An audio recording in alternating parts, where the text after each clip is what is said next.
I am Ferdinand Marcos, and I am the President of the Republic of the Philippines. I stand today on behalf of 110 million Filipinos. So, Universe, it's me again. Shoutout sa inyo mga kababayan. Nakikita nyo guys, yung nakikita ko, yan po siya si Mayor Rama ng Cebu, no? So, ito po yung mga tao na nagpunta dyan. Katulad po ng sinasabi ko sa inyo, yung iba dyan hindi talaga pro Duterte kasi nandyan kasi si Wawawin, ano? Well, anyway, ang nasabi ko, ika nga, kaya ko po nasabi yan dahil mayroon po akong mga followers, lalo na po sa TikTok, nandyan po sila kahapon sa Cebu, no, nanonood. Actually, sabi niya nga, wala pang 20K, no? Hindi gaano madami ang tao. O, see? Well, kung gusto niyo po ng ebidensya, i-post ko dyan sa community ko para alam niyo po, para sigurado, no? Taga Cebu po siya. Marami akong followers, sabi ko sa inyo na from Cebu. Sabi ko sa inyo, tama yung analisa ko na hindi lahat na pumupunta po dyan ay pro Duterte. Nandyan sila kasi naka-isyuso kay Wawawin. So, dahil dyan sa rally na ito, mga kababayan, no? Alam nyo, hindi naman prayer rally yan, kundi pambabanat lang kay Pangulong Marcos Jr. Lalo na po yung mga DDS, talaga naman toxic ang mga bunganga. Kung anong pinagsasabi laban sa Pangulong Marcos Jr. Ano? Ay, ang babastos talaga as in. Pero dahil dito, sa isang mayor ng Cebu, ito, malapit din ito kay Pangulong Marcos Jr. Si Mayor Rama. Kung makikita nyo yung speech niya dito, mga kababayan, very neutral. Ika nga, maganda yung kanyang speech, parang panawagan at advice sa both side, Marcos and Duterte. Ika nga, magtrabaho na lang. Parang ang ibig niya sabihin sa kanyang speech, walang gulo, walang away-away, trabaho na lang, magtulungan, magkaisa, para lang sa bansa natin.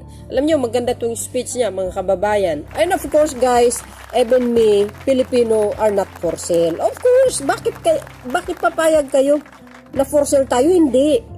Kasi ang sangkalan nitong mga DDS kasi kahapon, yung People Initiative, na kung tutuusin, wala na. Dead na po yan. Hindi na pinag-usapan. Sabi ko, parang huli na sa balita itong mga ito kahit yung Comelec, sinabi niya, wala ng People Initiative. Tapos na. Hindi lang natin mawari kung bakit ibinubuhay nila dyan sa prayer rally. Ewan ko ba, no? Ang pinag-usapan ngayon is yung economic provision at nagsalita din si dating Pangulong Digong na suportado niya ang Chacha. Tingnan nyo, bumigay din. Kasi siya po ang nagsulong noon yan, yung federalism, di ba? O hindi lang natuloy, siguro walang nagpupursige. Pero hindi po tayo pupunta doon. Ang pinag-usapan dito, madiin na sinasabi at alam po natin lahat ang economic provision, yun po ang gusto lang palitan, tanggalin ang mga restriction ang nandoon. See?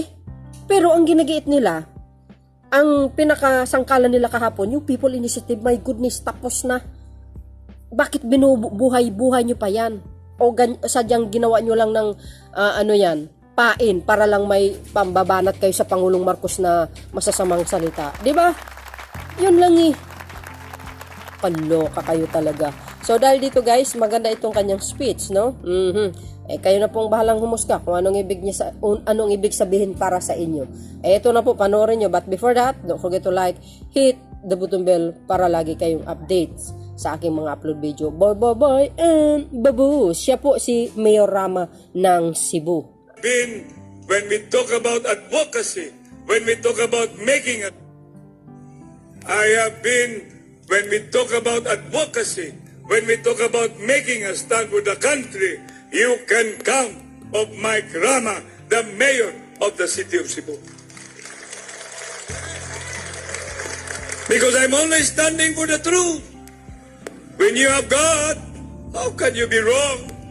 When you have God, He will give you the way, the truth, and the life. Who will be against you? Yes or no? Kawagin mo'y Ginoo, yawa mo.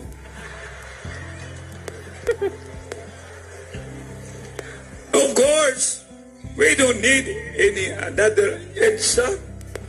Yes, tama. That is a very clear position, the mayor of the city of Cebu, and I will continue to stand by it. No need idsa daw mga We kababayan. should be united, indivisible, undivided. That's why Marcos Duterte, do your job. Yun, do your job daw guys. Marcos Ano ba Duterte. mamutingo? Marcos Duterte, do your job. Correct.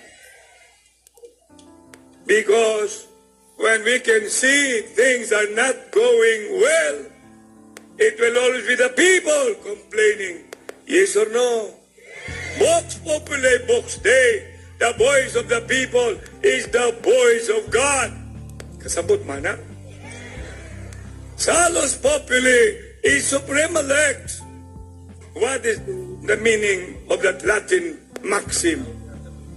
The general welfare of the people is the supreme law. Tama. Nakuha ninyo? When the welfare of the people will be desecrated, trampled upon, what's going to happen? Then the people will be disenchanted. The people will look for something that they will be comfortable and the relief will be granted. Yes or no?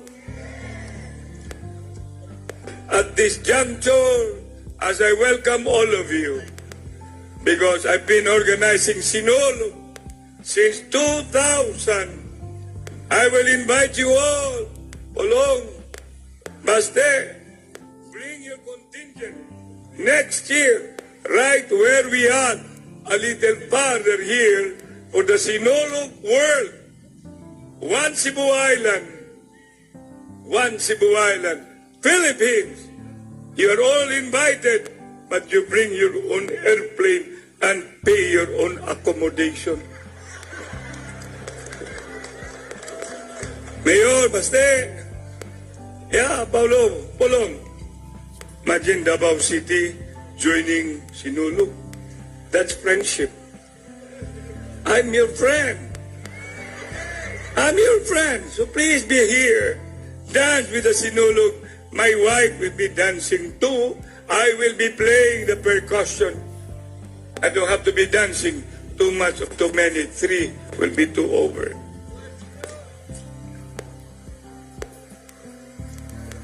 Let's pray for our country. Tama. Pray for our country. Pray for our family. Pray for each other. Seek the presence of the Holy Spirit. Ask for miracle from Senior Santo Niño. Let us unite this country. Tama. This is the only country we have. Let us unite this country. This is the only country we have. Yes or no? Ambot makadungog baka sila, no? For our former President, Rodrigo Roa Duterte, the mayor, we have to pray for him too. For good health, wisdom, security, and peace of mind. Tama. Will you? And likewise, for our two leaders, right where we are here today, we organize 100,000, 200,000, 300,000 attendees. My God. And this is the same place. This is the same South Road property where we were fighting for a united Marcos Duterte Yes. progress, peace and prosperity. Give us to us. Give peace. Give prosperity. Give progress. Tama guys, last 2022 yan, rally po sa Cebu. Okay, to si Mayor Rama, peacemaker.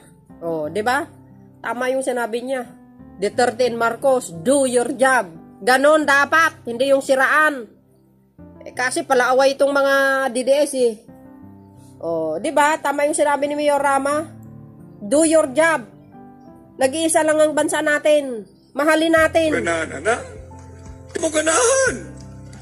Of course. This is for our children's sake. I do not like people's initiative because it has become a congressional initiative And likewise, it has become a secret initiative. We are not for sale. Cebu City is not for sale. Correct. Our country is not for sale. Tama.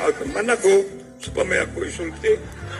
Man San Pedro Calungsod, pray for us. Tama. Birhin sa Guadalupe, pray for us. Santo Niño, Santo Niño, Santo Niño, give us miracle and we should have mercy. Pray for us. Santo Niño din ay prayhan mo. Have mercy on us. Again, Santo Niño, Santo Niño, Santo Niño, have mercy on us. Daghang salamat. May gabi kaniyong tanan. Guys, na narinig nyo yung sinabi ni Mayor Rama ng Cebu? Oh, kasi yung binyo na yan, dyan po nag-caravan rally si Pangulong Marcos Jr. at saka si Sara Duterte. Na po, alam nyo, tama yung sinabi niya, ay halos puno talaga po yan, no? 200,000, 300,000, no? Sa binyo na po yan. Grabe, no? Sabi niya nga, Duterte and Marcos, do your job. Tama nga no? Mabuti pa ito si Mayor. Neutral, guys, at saka ayaw niya ng gulo. Maganda itong speech niya kasi peacemaker siya, no? Sana po yan po ang mailagay sa mga utak ng mga toxic na mga tao sa lipunan. Kahit sino, guys, no? Ayaw po natin ng gulo. 'Di ba? Gusto natin kapayapaan lamang. Kung magkakaisa, gaganda po ang bansa na ito. Wala nang away-away. 'Di ba? Tulungan na lang dapat. 'Yun na naman pinaka-importante. Alam nyo, kami mga Marcos Lelis, never kami talaga nang away. Hindi po, tahimik lang po kami. Pero wag naman masyadong below the belt. Yung pambabastos nyo sa Pangulong Marcos Jr., hindi naman po kami papayag doon. 'Di ba? Ipagtatanggol po namin ang Pangulo sa mga magagandang paraan lamang. So dahil dyan, mga kababayan, ano po ang masasabi nyo kay Mayor Rama, no? Maganda itong kanyang speech. Peacemaker ang dating niya dito, no?